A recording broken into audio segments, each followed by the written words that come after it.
नमस्कार दोस्तों, मेरा नाम है शिव शर्मा। आपका स्वागत है मेरे चैनल में। जैसा कि आपको डिस्क्रिप्शन से पता चल गया होगा कि मैं आज आपको 194 सेक्शन के बारे में बताने जा रहा हूं।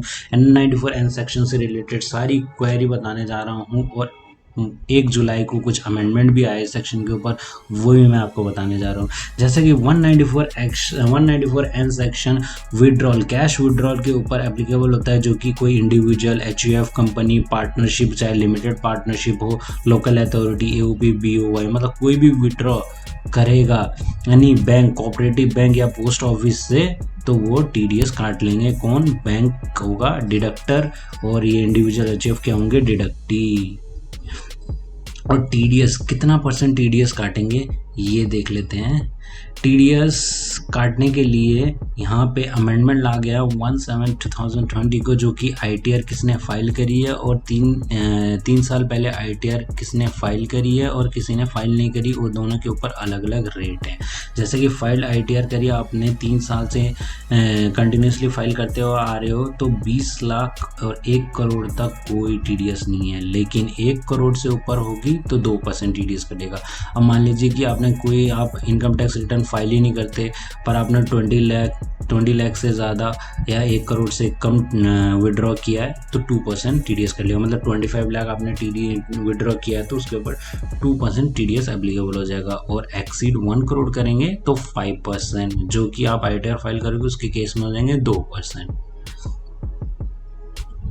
अब अगला है there are the certain categories.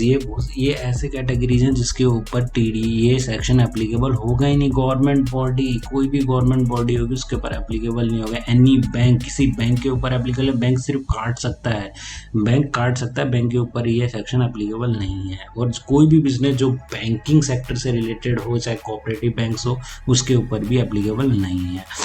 Any white label ATM operator of any bank, white label ATM operator जो भी हैं उनके ऊपर भी एप्लीकेबल नहीं है। और कोई भी अदर गवर्नमेंट जो नोटिफाइड करेगी कि इसके ऊपर 194N नहीं लगेगा, तो उसके ऊपर भी नहीं लगेगा। और मेरे को लगता है कि आप लोगों को ये सारी चीज़ें, government body, bank, cooperative society या बिजनेस और नोटिफाइड वाली समझ आई होगी, पर any white label ATM operator आप लोगों को थोड़ा सा डाउट कर रहा होगा ये होता क्या। मैं इसके बारे में थोड़ा सा आपको बता देता हूँ।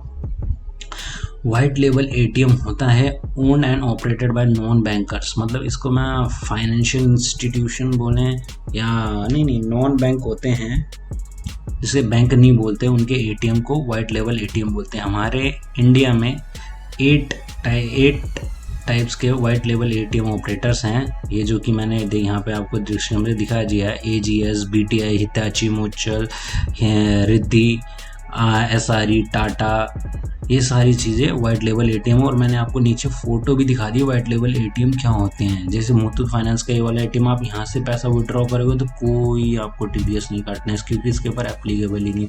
ये देखो इंडी कैश होता है टाटा वालों का, टाटा कम्युनिकेशन पेमेंट सॉल्यूशंस वालों का होता है, ये ऐसा ATM होता है। ये इंडिया लिखा होता है ऐसे। ये होता है BTI पेमेंट्स का होता है, ये BTI का। ये जैसे मैंने एग्जाम्पल के तौर पर मैंने 3 ATM भी नीचे दिखा रखे हैं, इनके ऊपर एप्लीकेबल नहीं होता। होप्स हो कि आप लोगों को वाइट लेबल ATM भी समझ आ गया होगा इससे।